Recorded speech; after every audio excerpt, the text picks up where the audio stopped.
in Cape Girardeau. Glad you joined us. The Redhawks coming off a big win Saturday over SIU Edwardsville. They're getting set to head on the road to play the UT Martin Skyhawks coming up on Thursday night. We'll talk with Coach Brad Korn momentarily. Nana Akenton, who had a big game against the Cougars on Saturday, is going to join us as well a little bit later on in the show. We invite you to join us here at Wings Etc. We'll be in Cape Girardeau not only this week, but the Cape location again next week. And, of course, they have daily half-pound lunch specials here. If you're coming out for lunch, they start at just $7.99 at Wings, and they have a lot more on their revamped menu than just their award-winning wings. They have a brand-new burger menu, including their new mushroom and Swiss diner burger.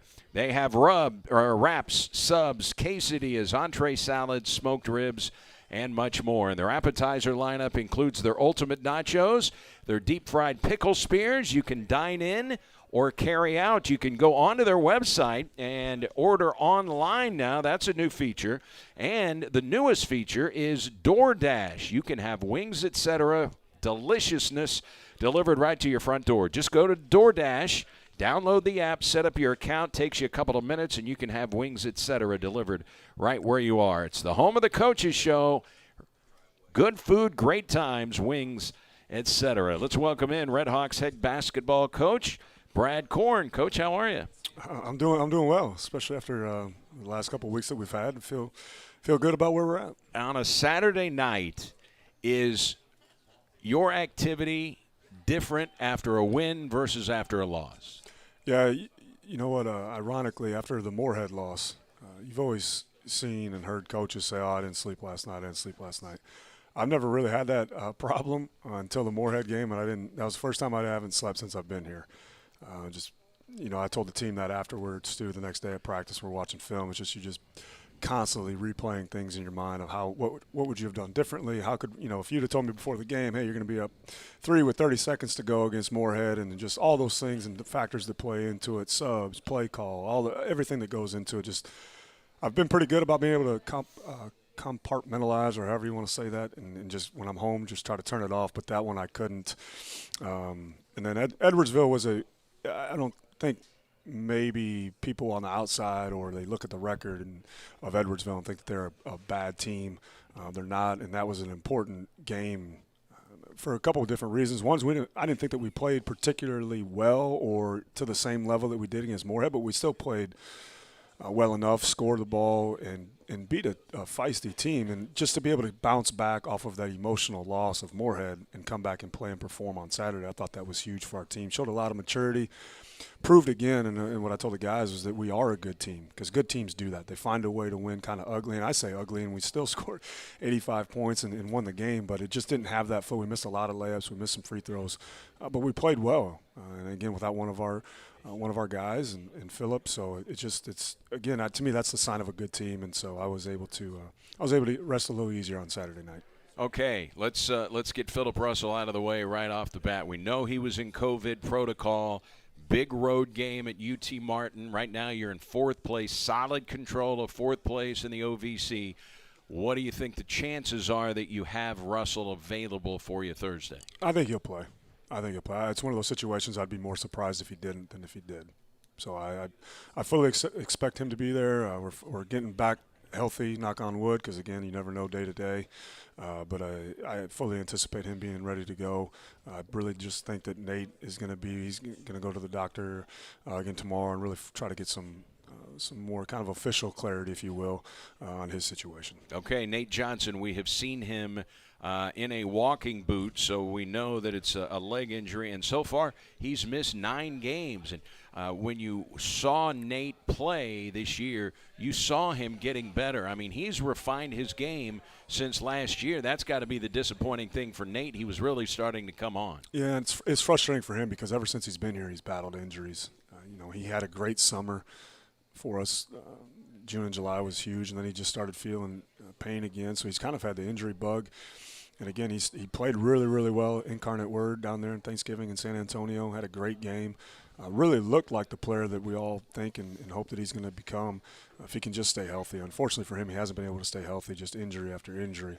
And each one's been a little bit different. It hasn't been the same injury that's kind of held him out and held him back. So just getting him back to you just hope all these guys, even Sam Thompson, just anybody that deals with Manny Patterson, anybody that deals with injuries, you just hope it's not something that constantly is hampering you to where you can't become the full potential of what you are as a player. And so hopefully find out what's going on with Nate and just get him back healthy so we can actually put, a month, 2 months, 3 months, 4 months together, and you can actually see what they can do, see what he can do, because he does have that potential. Boy, and he's got so much size, and that's something that you need. 6'9", 250, had 14 points in the Incarnate Word game that you referenced.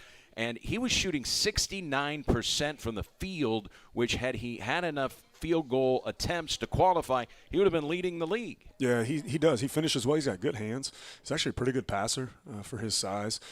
And he is our one guy down there. Obviously, Sam is young, but Nate has a little bit of a shot blocking ability that we don't necessarily have. We're not a great shot blocking team. I'm glad Nana's here because he is one of our athletic guys that can do that for us. I think he's 10th in the league in blocking shots. Yeah, so it's just Nate gave us another one of those factors, especially like late game situations that you could put in, and because he does have length and pretty good timing and good hands and good feet. So the one thing about SIU Edwardsville that I don't know a lot of people knew coming in, after his 25-point game, Rayshawn Taylor, who is a freshman, he battled injury last year, so he got a redshirt. He's now the leading scorer in the Ohio Valley Conference. He's averaging more than Tevin Brown of Murray State. This guy, I mean, he had about a 4-minute stretch where he hit for 10 points. You're like, oh, man, is it going to be one of those nights where a guy takes over the game?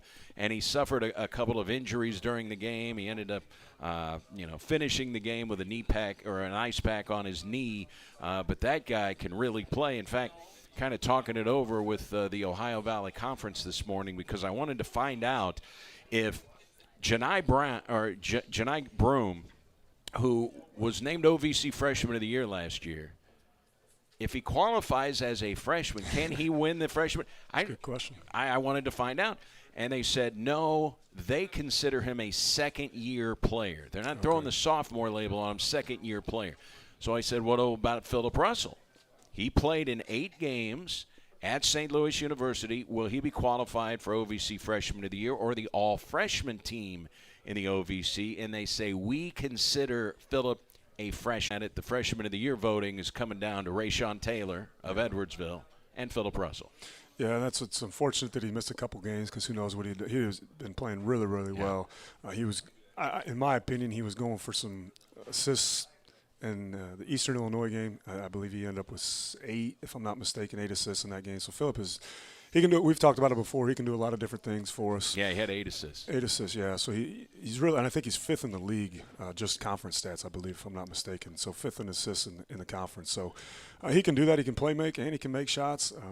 It's an interesting dynamic. I didn't think that the league was thinking they're going to have to deal with those types of questions. That's why I asked. Yeah. I thought, who would have ever thought, you'd announce a guy and say, hey, he's a 2-time OVC Freshman of the Year. Yeah, I mean, that's just kind of been the everything has been so interesting and challenging with the year that we had last year. But, I mean, you talk about Rayshawn, Phillip, Johnny Broom. I mean, those are really good freshmen right there. So the league is in good hands with those 3 guys. How much of a luxury was it for you that you were able to insert a veteran like DQ Nicholas at the starting point guard slot for these last 2 games with Phillip Russell out?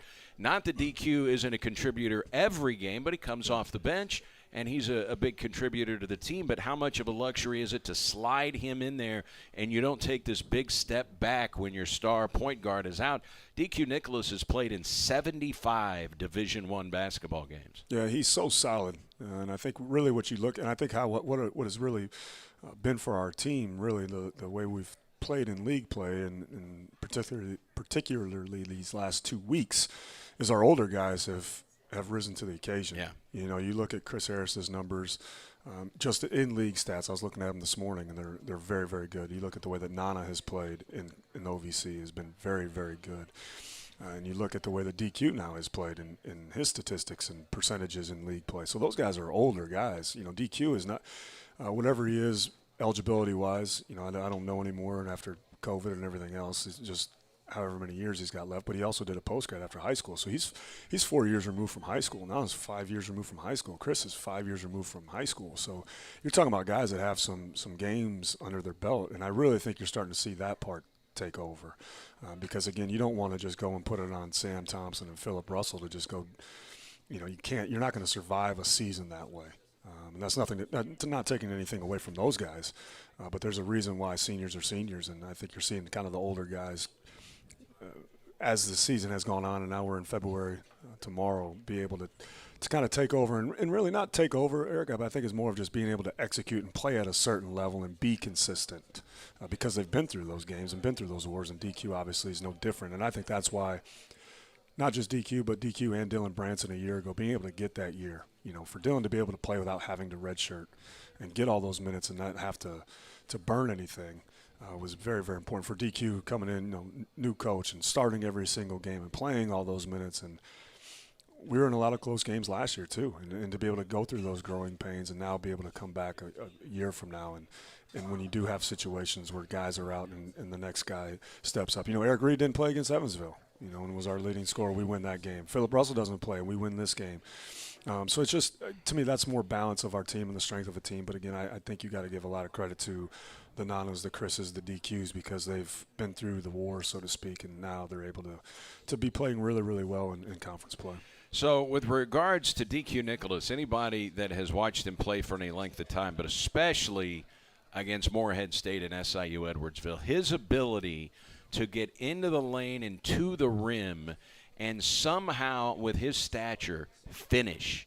Some of these acrobatic finishes that he is making, does he do that in practice? And how amazing is he with the way he's able to finish, contort his body, and somehow avoid shot blockers? Yeah, he's so fast and low to the ground and has such quick bursts. And the game of basketball is really a game of angles, and he's done a great job. You have to give him a ton of credit for being able to find those angles, and those are not easy shots.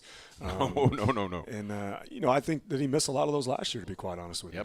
And so, again, we talked about it, just going through that and being able to play through those mistakes a year ago is really paying dividends for him now.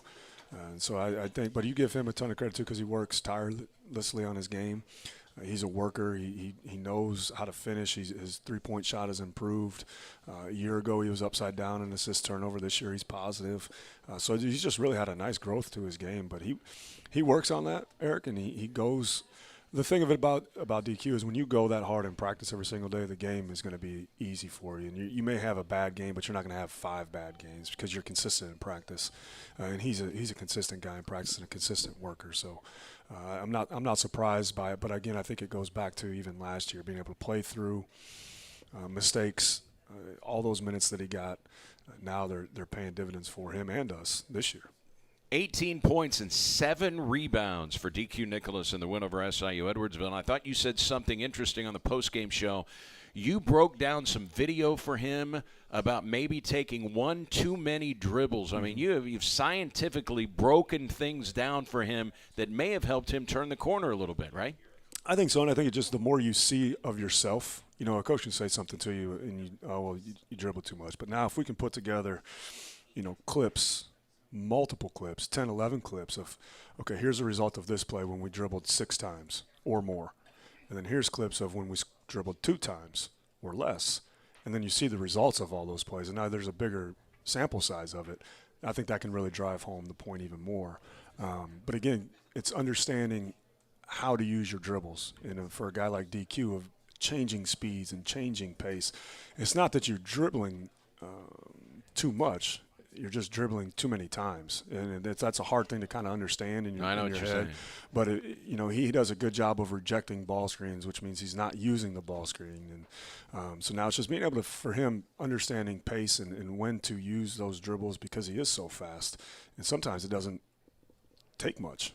But if you're dribbling, there's 2 things that you can't do. You can't pass and you can't shoot when you're dribbling. So now it's more of just catching, and when you have things. But if you catch and dribble right away, you have to pick it up to do any of the other things. So I think that for him it was more understanding that and now being able to use his greatest strengths, which are obviously his speed and quickness. One thing I thought was interesting, how he adjusted during the game. There was a play once for SIU Edwardsville where they came out and set Rayshawn Taylor a screen. They sent him a million screens. Okay. He went under the screen, and Taylor sticks a three. The very next time Taylor had the ball out there and the screen came, he fought through the screen. He was not going to go underneath that screen for a second time. Yeah, that's the thing. I was talking about the older guys a little bit earlier. That's the good thing about DQ as well. The one they went under the hit, and DQ, and then he'll just look at it, I got you, coach. He's just older and he understands. So as soon as he makes a mistake, he knew right away what it was. During the Edwardsville game, I'm yelling at Sam Thompson, like, Sam, and he's just looking at me like a deer in the headlights, like, what are you talking about? And so that's the good thing about older guys. And, again, like I was saying before, they've been through it. And so it's like, yeah, you may make one mistake, but that's the good thing about older guys is they make one mistake. They typically aren't going to make two or the same one back-to-back, as to where a freshman or a younger guy may continually make that mistake until you can get them out of there or show them on film the next day. And so that's what you expect out of your older guys, and DQ and those guys have been able to do that and recognize right away when they haven't, when they make a mistake. And or two, the other side of Eric is when you come to the timeout or come to the huddle and be like, Coach, this is what I see. And so now you have that trust between your players and a guy like DQ, Nana, Chris that have played a bunch of games. Hey, here's what I see, Coach. What about this? Or this is what's happening on this particular play. And then we can talk it out. And that just makes yourself that much stronger as a team and as a group. Boy, I think that anybody that watches DQ Nicholas and Eric Reed play understand, man, they have vertical leaps. These guys can get up. Who's got the better vertical leap, DQ or E. Reed? Nana. Okay. Because he's here. So but I mean, Nana more I than know you'll talk two. about his loud probably too, after this. But, yeah, Eric can really jump. And you saw Nigel can jump. And we've talked about Manny's injuries, and Manny doesn't even do the jump ball anymore because he can't get off the ground. Eric Reed has done it. Nana obviously could do it. But Nana just standing vert, DQ standing vert, Eric Reed. He needs a little bit of the Fred Flintstone steps to get going. But Nigel, all three of those guys can really pretty impressive vertical leapers. Well, I see these guys get up and down the floor, Reed and Nicholas. Who wins a foot race? When you guys are doing sprints, who wins? Who comes in second? And maybe it's somebody other than Nicholas and Reed. Nigel can really run lines. That's a tough one, Eric. That's a tough one. Well, I would have to go get DQ. Down the floor so fast. You're like, man, I wonder who would win a foot race. Yeah, I would have to go DQ. But, man, as soon as you say DQ, Eric Reed would probably just do anything in his power to make sure he was the one that would win. So, but, yeah, both those guys and Nigel, too, whenever we do some running and lines, those guys are at the top. All right. You look at what Eric Reed did in this game. He didn't have his three-point shot going, but what I thought was really interesting, there are a lot of guys who are great three-point shooters. If they're off that night, their stat line is probably not going to look very impressive. Eric Reed, however, 18 points. Did not hit a 3, 0 for 3, but he still scores the 18. He hits 4 field goals, but gets to the free throw line 12 times and hits 10 of them. Yeah, again, that's the sign of a complete player.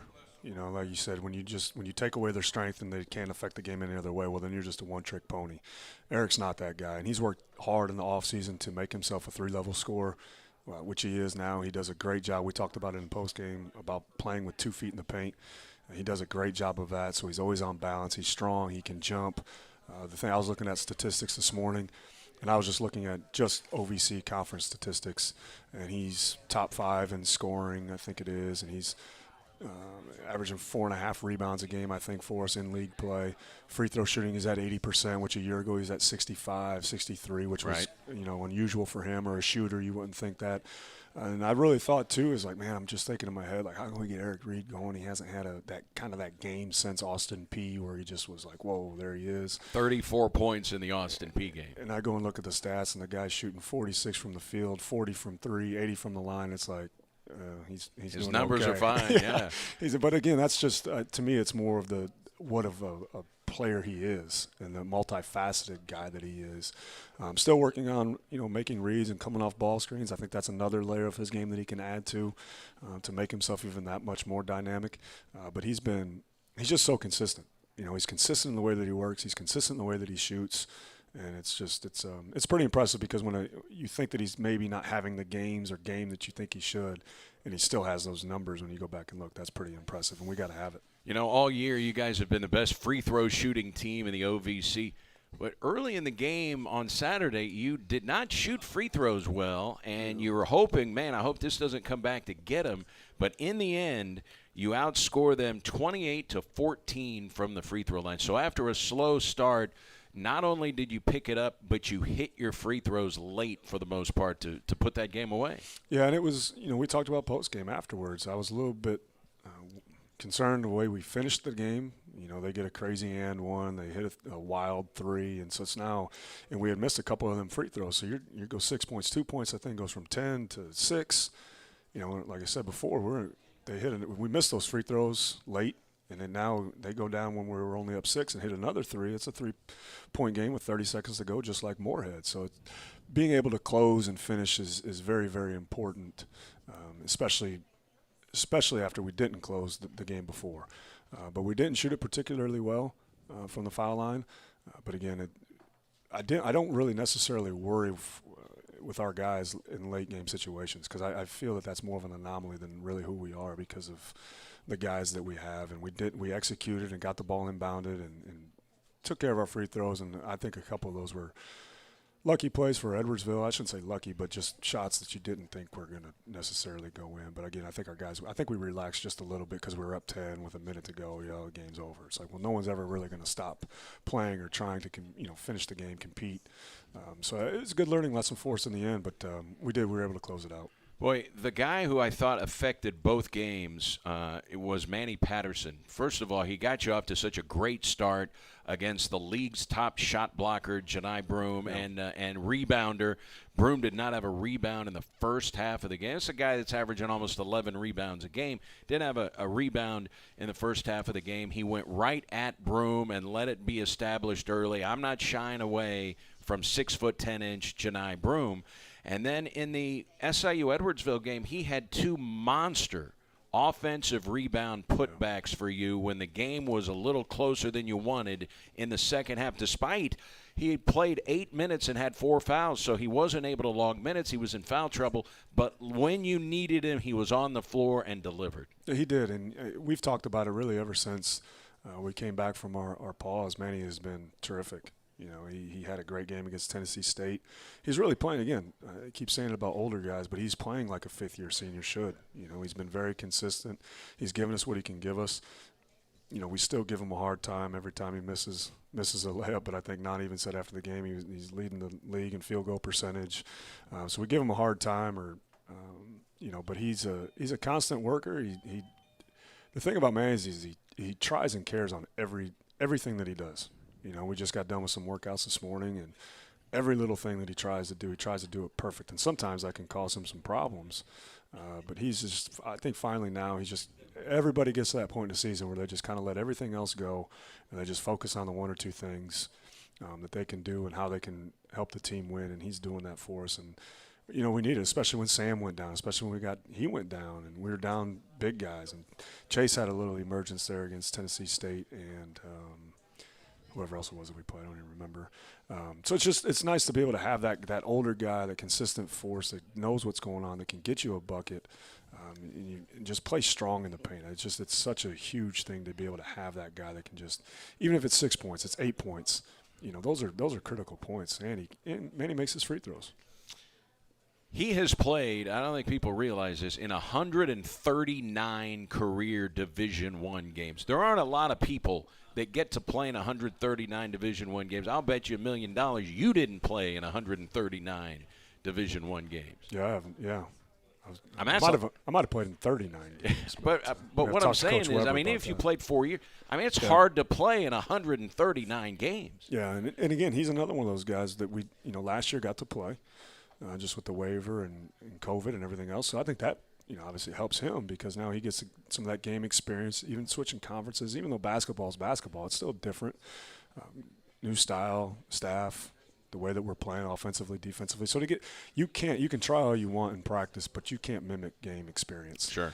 No matter who you are or how old you are. So for Manny, that was also really, really important. I'm glad that the NCAA did that a year ago. And for those who don't remember, it wasn't just you can transfer without having to sit out.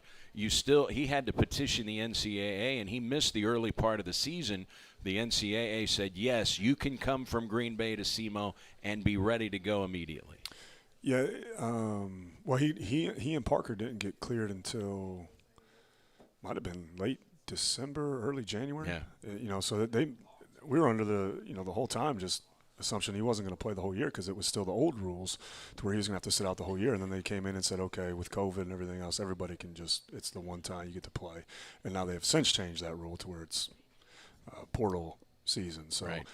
He was in that situation, but again, for him to be able to play OVC games and get that experience, I think was very beneficial for him. Speaking of the portal, I have heard a lot of different basketball coaches discuss it, not only football but basketball coaches. And I know there are some programs who dedicate one assistant coach. That is one of their primary jobs, is they are always recruiting the portal, looking at the portal, knowing exactly what's going on, bringing, options to the head coach. There are some coaches who are not totally discounting recruiting freshmen. That's not what I'm saying. But they are not as heavy maybe on looking at freshmen with now the emergence of the portal, where you could bring a guy in who may have played in 100 Division I games, even if it's a graduate transfer, or maybe a guy that's played 3 years in Division I and can come from the portal. How much is that changing college basketball, and how much is Southeast Missouri State kind of taking a hard look at the portal? It's an interesting dynamic. It's new. It's turned more towards semi-pro free agency type of a mindset. But if you look at what we've done, Eric, since we've been here, and we just took Evan Ursher, freshman, high school, would be a freshman, high school kid, Sam Thompson, Adam Larson, Chase Thompson, Dylan Branson, those are all freshmen, the old way, if you will, of recruiting. Now we take Phillip Russell, who obviously was a portal transfer, if you will. Nana was a transfer. Chris Harris transfer. Eric Reed Junior College. Nate Johnson Junior College. So I think that the way that it's all going, you can't necessarily I don't think we in particular can turn a blind eye to the portal, just because there's so many options for that. But I think you have to you can't just take a guy because he's a 4-year portal transfer and just think that you just solved all your problems that way too. So it's being selective. It is knowing what's going on. I think more than anything, though, you do a great job of your underclass recruiting. And then if a kid ends up, or you don't get a particular player that you thought you were going to get, and now you get them on a bounce back, well, you've already done your homework way before that situation ever came about. And so now you have a better feel on it. You're not just grabbing guys out of the portal, because anytime you take a player, you get all the problems that come with the player too. Sure. And so it's just as much homework as you've done on the front end of it, the better off you can be on the back end of it. And I think obviously Phillip is a great example of that. He was committed here before from St. Louis. There's enough people around. So it's like you're not just picking portal guys just to plug gaps and holes. It was a player that you knew about before he ever went into the portal. And so I think you have to do a very good job in your underclass recruiting. And again, if you look at the way that we've done it, we have continued to take high school players, because again, I think at the end of the day, when you're building a program, that's what it's going to be about. Those are the people that are going to be invested. All the 6 guys that we brought in when we first got here came back. So you got to have carryover from year to year. But then again, I equate it probably more to junior college recruiting, just because now you're finding, picking and choosing and finding older people that can plug in and fill holes for you. For instance, you played Tennessee State, beat Tennessee State, 6 Division I transfers on that roster from the portal. Team you'll play Thursday, UT Martin, 5 Division I players from the portal. I mean, we're seeing it a lot in the conference now. Yeah, and it's not going away, and unfortunately, I'm not a big portal believer guy. Just kind of a little bit more in that old school mentality, but I think transferring can be positive too. I'm not that guy that says, "Oh, you made a decision, stay there for the rest of your life." It can be positive. It can be both ways. So, but again, it just goes back to, and and who knows how every year it unfolds a different way. COVID's throwing another layer to the portal into it, just because now you're going to have a bunch of guys with an extra year of eligibility. So until that runs its course and goes through over the next 3 to 4 years, it's going to add another layer to it, based upon how many guys have eligibility left in the plus 1 year. So it's an interesting dynamic. It's changed dramatically from the time that I came out of high school, and but again, you have to be smart with how you do it, I think, and also understand that it's not going away. So again, being able to manage it to the expectation of what you want your program to look like. So you are very tuned in. The coaching profession is a fraternity. We understand that, and I know you're incommunicado with a lot of other coaches. What are you hearing with the ease that kids can ease their way into the transfer portal now? I got my feelings hurt in practice. The coach raised his voice. I'm going to the portal. What are you hearing with other coaches? How is it changing the way that you coach guys, or is it changing the way that you coach guys? Because I know a lot of times you got to re-recruit your own players with the ease that they can transfer now and not have to sit out with the portal. Is it changing the way coaches coach players? I don't think that, and I wasn't necessarily there for the immediate transfer for like Coach Weber and the people that I know. I don't coach any different because of the portal. Do you think some coaches do? Probably. But again, I think the more that you can just be honest with your players and transparent, you're not going to build trust. Other than that, what more? I can't make you be somewhere you don't want to be, and you're not going to give everything you got to give if you don't want to be here. So at the end of the day, what else is there to talk about? And so I think as long as you're truthful, you're honest, you're transparent with your players, you build that trust. I think that there's always going to be buy-in, because no matter what, I think, and the other main lesson is, and it's hard for young people and it's hard for the people around them to understand, is sometimes you get so worried about your situation. It's like, well, every college basketball team has 13 scholarships. Every roster has probably 6, 7 guards or 5, 6 big guys. So it's like, yeah, you may leave this roster and go to the next roster and think that the grass is greener, but they have the same roster breakdown as everybody else. And so it's like, you're not going to just go to I'm going to go to this school because, well, they only have 5 scholarships, so I'm going to start and play all the. That's not how it's going. It's not going to be that way. Or guys that jump into the transfer portal and then they don't get the bites from some of the programs they think they're going to get, and they end up going Division II, or have to, hey, I'm going to go ahead and stay at my current school. Yeah, and you just wish, because again, especially for us, Eric, like teaching life lessons through hardship. I think that's another major piece that people miss, is you find out about yourself when you have to go through hard things and hard times, and when things don't work out in your favor all the time. And so I think that's a huge piece that kids could potentially miss out on, because it's going to prepare them later for life if you go through hard times, hard things, hard situations, but you do it with a group of people. That's what team is all about. That's what college is supposed to be all about. There's so much more on the other side of it. I come from that angle, one, because I didn't transfer.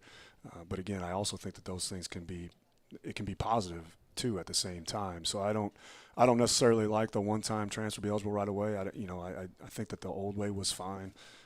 So the other thing that kids and mainly too the people around them.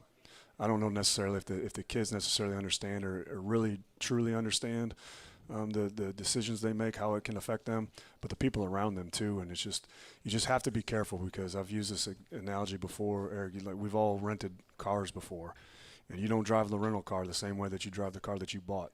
And the team that you're with is the team that has you. And so if you leave, it's like, well, you now, especially a fifth-year type of a kid, you're now an 8th-month rental. And so you just got to be careful with the decisions you make. And I don't think sometimes people think about that. Good answer. All right, we're going to talk with Nana Akenton here coming up. Give us a good Nana Akenton story.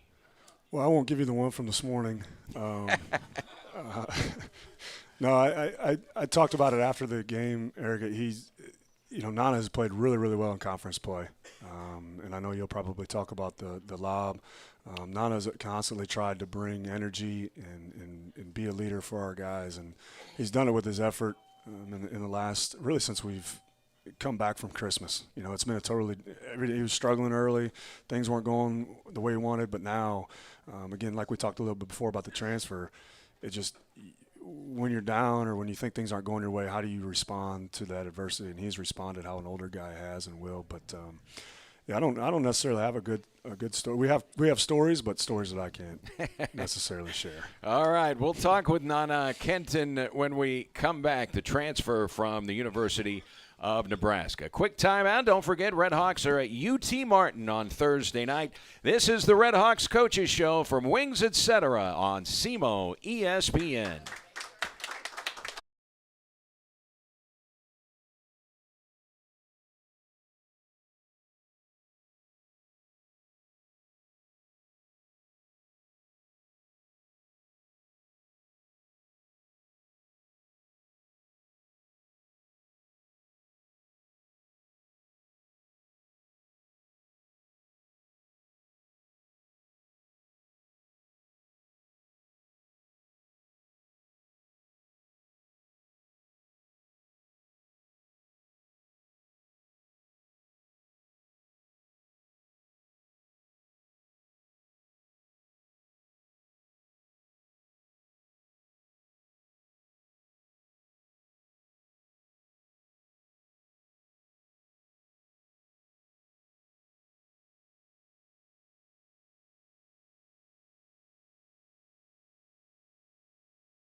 I want to remind you that the SEMO football signing day party is this Wednesday. So in 2 days, Groundhog Day, February 2nd, Wednesday, it's going to be at Dogwood Social House. And there will be a social beginning to the program at 5:30 with the football staff introductions and then an overview of the Red Hawks 2022 signees following at 6 o'clock. So if you want to be a part of the signing day party, it's going to be at Dogwood Social House. Again, Wednesday, everything gets going at 5:30. We'll talk about all of the 2022 signees at 6 o'clock. So make plans to join us at Dogwood Social House. Let's welcome in Nana Kenton to the program. Nana, how are you? I'm good. How about yourself? Good. What's the name on your birth certificate? Nana Yao Kanedu Viafit Akenton. And how many names is that? 5. 5. Yes, sir. All right. What's the background with that long name? So both of my parents were born in Ghana, and I believe I was named after both of my grandparents as well. Nana Yao is my first name. Yao explains it. Basically, it means I was born on a Thursday. So how it goes in Ghana is each day of the week, everybody, if you're born on a Sunday, your name would be like Kwesi, or if you were born on a Wednesday, it'll be like Kwabena. So everybody in Ghana has an assigned name kind of like that. So Nana Yao is my first name. Kanedu is my middle name, and Wiafe Akenton is my last name. All right. When I was little, when I got in trouble, my mother would call me by my first and middle name. When you got in trouble as a kid, what would your mom say? She would say my Nana Yao. Okay, Yeah. so you get Nana Yao. Yeah. Does anyone other than your mom call you Nana Yao? Yeah, all my siblings and my former teammate, Joseph Yesufu. He now plays at Kansas. Okay, so he was from Ghana then, I'm guessing? He's Nigerian, but it Okay. was just like kind of an insider thing. He would always make a joke of it. Same thing. Yeah. But I bet you get a lot of questions about your name, right? Most people just know me by Nana, actually. Yeah, I don't usually tell people Nana Yao because it just brings up too many questions. But do they follow up with Nana? Now that's a unique name. Yeah, you'll be surprised how many times people ask me for my ID. Because Really? Yeah, they just don't think Nana's my real name. That's great. But especially in college with the ladies, as a great icebreaker, right? Nana, and then, boy, you can get right into a conversation. I guess so. All right. Guess so. So you guys, boy, you're really playing well. I mean, you in particular, but the Red Hawks as a team really playing well. Is this kind of how you thought you guys would be playing at this time of year? Yeah, I think we all had faith that it was just only a matter of time till we got things going. It took some time for us to get used to things, but with consistency with the coaches and everything, they stayed on us about their expectations, and we also knew what we wanted from each other, what we wanted from the season. So I'm glad that we've been able to get the ball going these past couple of games, and I hope to keep it rolling. All right, let me ask you this. You get off to a slow start in conference play. Yep. Clearly the coach is focusing on defense. What was it like being in practice and the coach is saying, guys, we aren't going to do anything if we don't get better on defense? What's that been like? It's been good to get the guys all on one page. That shows when we're on the court playing defense. We've made it a goal to try and keep teams under 60 points or under a certain amount of points at each half, and that's helped us. But like I said, the coaches have been very consistent about their expectations, and it just was a matter of time till we all, locked in the locker room and were like, guys, like, we all seen it on film. We got to get this right. If we want to win games, we got to get this right, and we've been able to do that these past couple of games. How much effort does it take to be able to be a good Division I defender? Oh, it takes a lot of effort, everything in you. Defense depending on the person, it's not always fun. It's hard, but it's not always fun. But, you got to love the game. So it takes everything in you to be a good defensive team for sure. So you grew up in Bolingbrook, Illinois, which is basically Chicago. It's a suburb. What was it like growing up in Bolingbrook? Because Chicago, I mean, that's one of the best cities in the United States. I agree. Bolingbrook's cool. I went to a very diverse program or a diverse high school. There's a lot of students. I think we had about 4,000 kids. Graduating class maybe had 900 kids. It's a big class. Yeah, a lot of kids. But Bolingbrook's cool. Got a lot of good people out of there. A lot of good athletes out of there. We got guys all over the country. Some guys in the G League, some guys in the NBA, pros, football. We got a lot of a good group of athletes to come from that high school as well. So it's pretty cool. All right, your favorite couple of spots to eat in Chicago? First spot is definitely Portillo's. That's the first place I go to every time I touch Now, is that back. Italian? Yes. Okay. Yes. Pizza? No. Portillo's, you can get, I usually get an Italian beef, or Okay. you can get Polish dogs, hamburgers. They got a lot really good shakes. Man, you got me feeling some type of way right now. Portillo's is the place.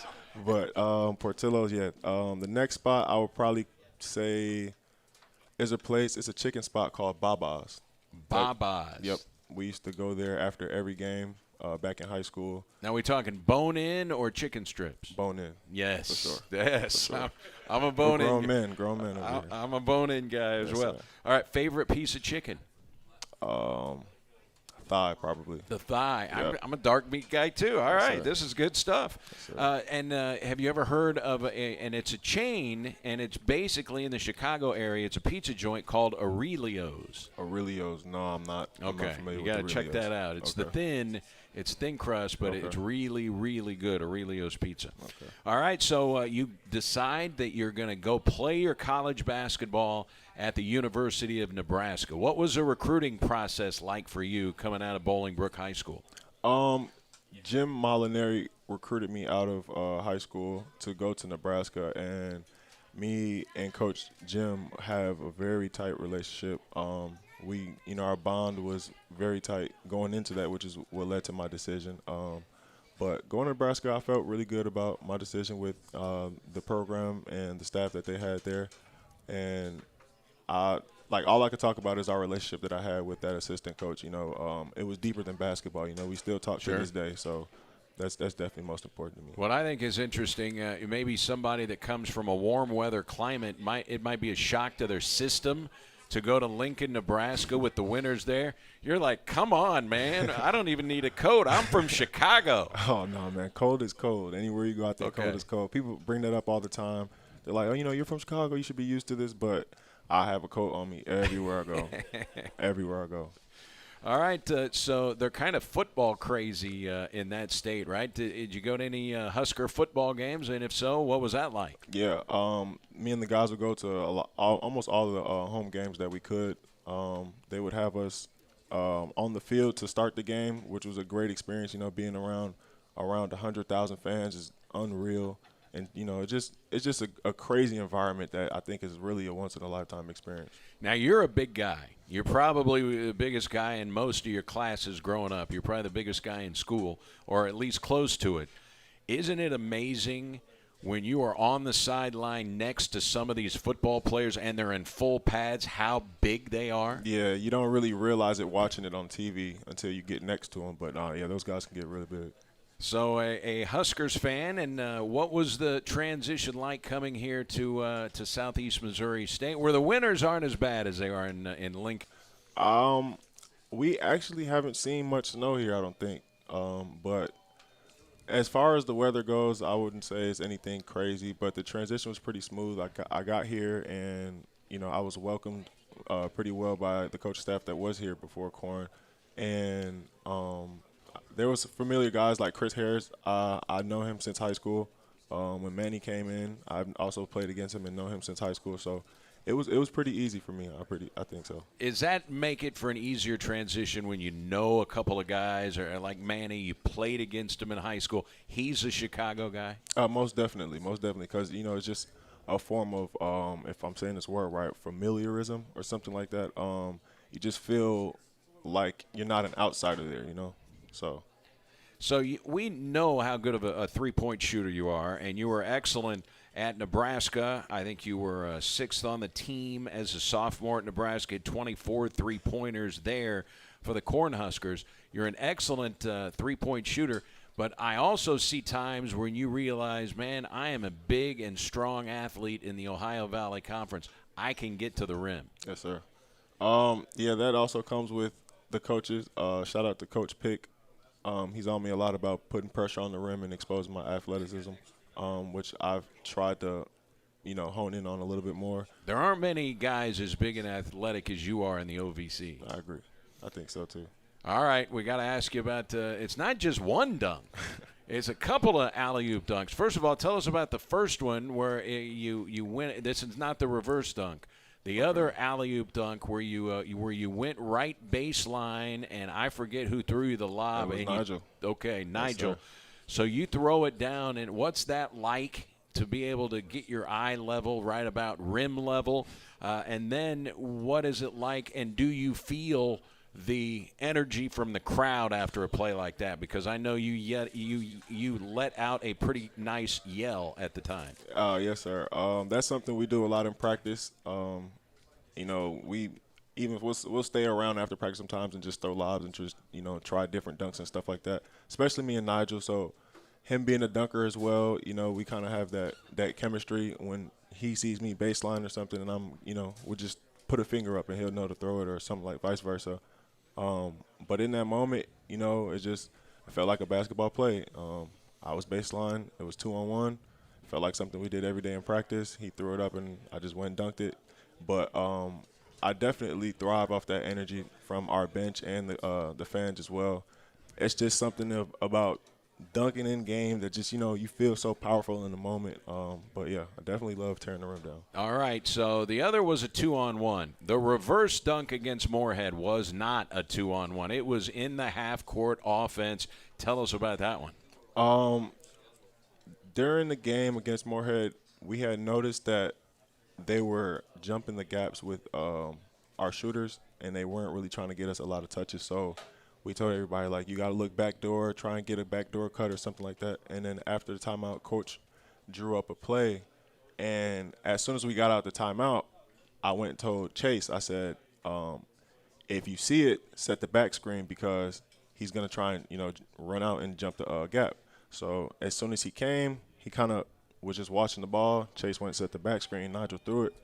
And I just tried to catch it in any way I can and, just try and put it in the room. Did you think when the ball was coming you were going to be able to reverse it in? No, I didn't know. I just had to improvise based on the throw. And one thing people have to understand, a good alley-oop all depends on how good of a toss it is, man. I mean, if it's not a good lob, it's not going to be a good alley-oop. Yep. Nigel definitely executed that pass, I would say. So that was the thing I was going to ask you is how much do you work on that? I don't know that you're running plays during official practice for alley-oops, but I know guys together, teammates, work on it, and it sounds like you and Nigel work on it a lot. Yeah, we have like little friendly competitions on, like we'll play dunk horse or something, and the guys. This is basketball fun what we do after practice or stuff like that. It's not like anything coordinated. Like even that play wasn't a designed live play. It just was a read that we saw. All right. Then does Nigel say to you, "Okay, I've lobbed you a couple. Where's mine?" Oh, his is coming. He's definitely due. He's got a couple dunks for us this season, but he's definitely due for some Showtime dunks. I think so. Okay, I think the biggest question of the entire interview is the dunk that Nigel had Saturday against SIU Edwardsville. Does it qualify as a dunk because he missed it, but it hit the backboard and went in? How much grief have you given him about that? His teammates have they given him the business about that? And do we count it as a dunk or not? He knows it's not a dunk. He knows that. He's able to do some crazy things around the rim, so there's no way we can give him that. Maybe a guy like Phil or guys that usually don't dunk, maybe got up and did something like that, we might give him the benefit of the doubt, but Nigel will not get that. Is there anybody on the team that cannot dunk? Can Phil dunk? Can Parker Long dunk? Phil can dunk. Parker, he can get up there. We're trying to get him to get the ball in the rim, but he can definitely get up there. All right. And Dylan? Dylan can dunk for sure. Okay. For sure. All right. So who's the best dunker on the team? I am. All right. For sure. Is there anyone on the team who would say, I beg to differ, Nana? Maybe Nigel, but then, he'd just be talking. So, maybe. All right. Well, you guys have solidified yourself in fourth place in the OVC. Still got plenty of conference games left. You go to UT Martin on Thursday and then Eastern Illinois on Saturday. Now, you already have a win over EIU. You had to you get a chance now with UT Martin on Thursday night. These are two big games. What's the mindset going in here to this weekend? The next game's the biggest game is always next game. So our eyes are forward. We're focused on our scout, getting better and making sure we'll be ready to go on Thursday. We don't want to treat any game differently. Our approach is going to be the same, and hopefully our execution will be the same too on Thursday night. When you play against a guy like Janai Broom, do you have second thoughts about taking the ball to the rim with as good a shot blocker as he is, or do you do anything different when you've got a guy like Broom back there protecting the rim? I wouldn't say so. He's a good basketball player. We got a lot of good basketball players in our league, a lot of good bigs in our league. We got a lot of good bigs on our team as well. And I think Manny proved that point early on in the game. Yes, he did. He came in hot, and, he went straight at him. And, I don't think anybody's afraid of anybody, when we match up on the basketball court. You're SEMO's top shot blocker, 10th in the OVC. What makes a good shot blocker? I mean, because I know Broom is tall. He never jumps. Yeah. He blocks his shots. He doesn't jump. So giving him a head fake I don't think works against that guy. It works against a lot of other guys. What's it take to be a good shot blocker? I think it's all about timing. Staying patient, not jumping prematurely. If you get a pump fake and you just take yourself out the play, staying down and keeping your eye on the ball. All about timing and defensive positioning as well. If you're in the right help spot, then it'll make it that much easier to be on the help side and get that block. All right. Are you on social media? Where can we find you? Yes, I'm on Instagram at __hoop_dreams and Twitter at the same username. __hoop dreams. __hoop_dreams. Okay. Yes, sir. And then did you say Twitter? Yep, same username. Same thing. Yes, __hoop_dreams. All right, sir. We'll check it out. Yes, Nana, sir. thanks so much for Thank the you. time. We appreciate it. Thank Good you luck for this having me. weekend and the rest of the year. Yes, sir. Thank you. Nana Kenton. Thanks to Nana for joining us. One quick thought with Coach Brad Korn. When we come back, we'll wrap up the Red Hawks Coaches Show from Wings Etc. on SEMO ESPN.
Our final segment here with Coach Brad Korn. Thanks to Nana Kenton for joining us. Did a great job.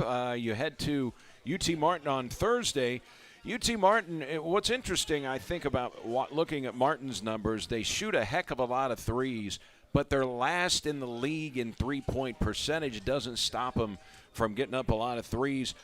Defense has been a little up and down for UT Martin, but they do have a couple of guys that really shoot threes well.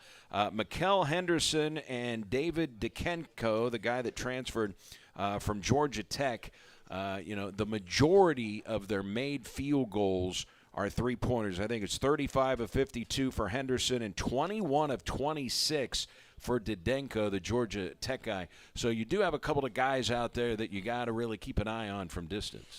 Yeah, and it's just the way that they've played. They've been up and down, hot and cold a little bit. And so every game is kind of that way. But again, I think the most consistent team is going to ultimately win, especially in February.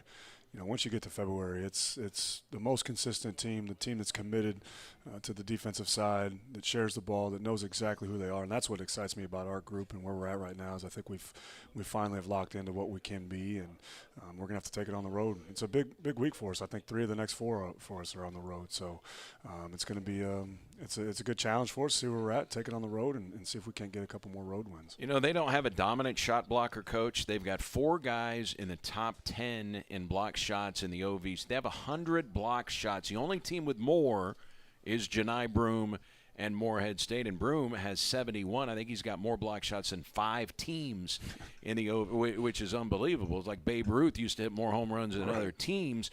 But they've got 4 shot blockers, or at least statistically they do. So I mean, there's a plus to their game. They protect the rim a little bit. Yeah, and they have athletes, and I think a lot of times too is the way that they play, or they may force you into trying to make one-on-one plays, and now people are just coming and swarming the basketball, and that's where a lot of their defensive action comes from. So we've done a good job of it, Erica. I think we're 3rd in the league in OVC statistics. We're 3rd in the league in assists. So that's going to be another major talking point for us. Is now you get in there, and especially with shot blockers, shot fake, get the ball to the other side of the floor, draw 2, kick. So all the things that we talk about, we really will play into this game on Thursday night. You say shot fake. Isn't it weird to play a guy like Broome? You can't shot fake. He doesn't jump on his blocks. It's unbelievable. Have you ever seen a guy that never jumps? No, not like that. And actually, that has the time. You heard Nana talk about timing. Yeah. Just the timing that he has to be obviously he can dunk and do all that, but he's not that vertical guy like Terry Taylor from a year ago who could just really just jump and get off the ground. And the thing probably with both of those guys, Terry Taylor and Janai Broome, is their arms, their wingspan is so long.